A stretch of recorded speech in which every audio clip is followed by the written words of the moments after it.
বিশাল আকারে, তখন আমরা ফটো তুলে বিভিন্ন ভাবে প্রকাশ করি আমাদের সেই মালিক অন্তরের যে ভালোবাসাটা, সেটা যেন প্রকাশ করে ফুল বলে আমাকে মালিক ভালোবেসেছে বলে আমি এত বড় হতে পেরেছি।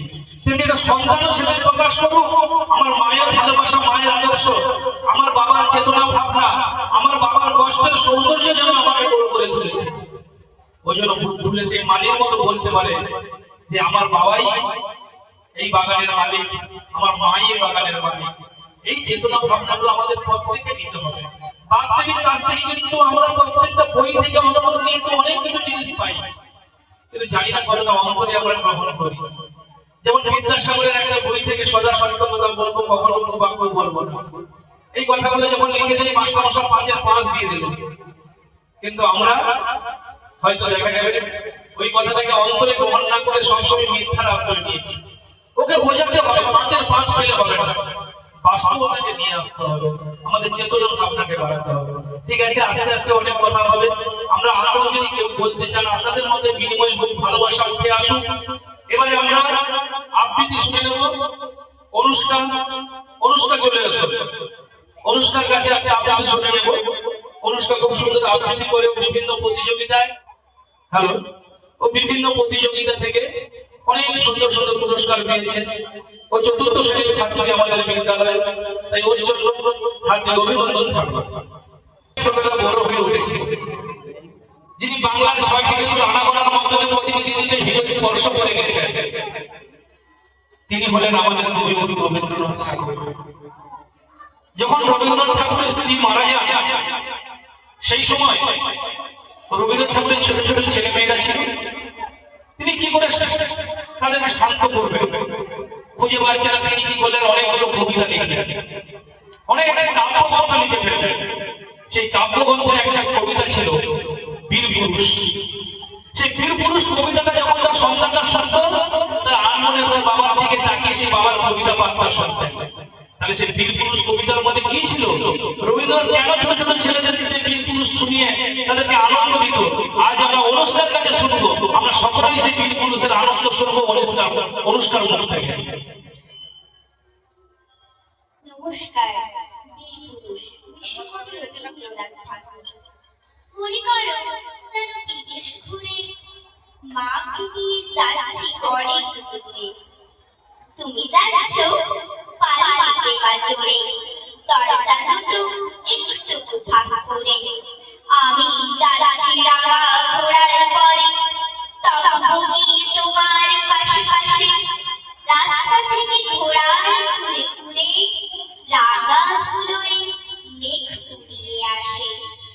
সন্ধে হলো, সূর্য নামে পাটে, এলেন যেন জোড়া দিঘির মাঠে। ধুধু করে যেদিক পানি চাই, কোনোখানে জলমানব নাই। তুমি যেন আপন মনে তাই ভয় পেয়েছ, ভাবছ এলেন কোথা। আমি বলছি ভয় করো না মাগো, ওই দেখা যায় মরা নদীর সুতা। চোরকাটাতে মাঠ রয়েছে ঢেকে, মাঝখানেতে পথ গিয়েছে বেগে।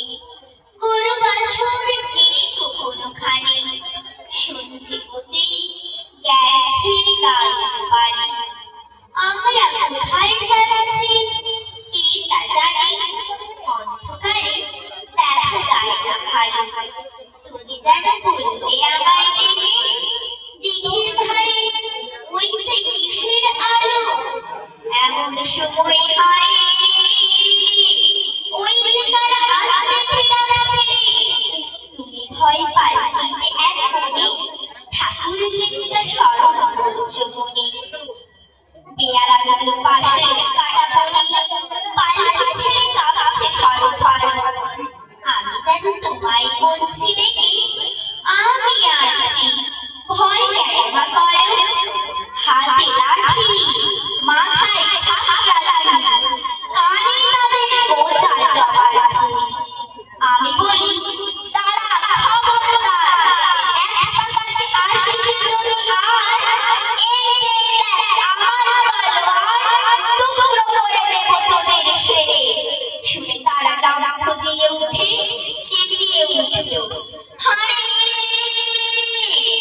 তুমি বললে চাষে খোকা ওরে, আমি বলি দেখো না চুপ করে। ছুটিয়ে ঘোড়া গেলেন তাদের মাঝে, ঢাল তলোয়ার ঝনঝনিয়ে বাজে। কি ভয়ানক লড়াই হলো মাঝে, শুনে তোমার গায়ে দেবে কাটা। কত লোক যে পালিয়ে গেল ভয়, কত লোকের মাথা পড়ল কাটা। এত লোকের সঙ্গে লড়াই করে ভাবছো খোকা গেলই বুঝি মরে। আমি তখন রক্ত মেখে ঘেমে বলছি এসে লড়াই গেছে থেমে। তুমি শুনে পালকি থেকে নেমে চোখে নিচ্ছ আমায় কোলে, বলছো ভাগ্যে খোকা সঙ্গে ছিল, কি দুর্দশায় হতো তা না বলে। রোজ কত কি ঘটে যাহা তাহা, এমন কেন সত্যি হয় না আহা। ঠিক যেন এক গল্প হতো তবে, শুনতো যারা অবাক হতো সবে। দাদা বলতো কেমন করে হবে, খোকার গায়ে এত বিজোড় আছে। পাড়ার লোক সবাই বলতো শুনে, ভাগ্যে খোকা মায়ের কাছে ছিল। নমস্কার।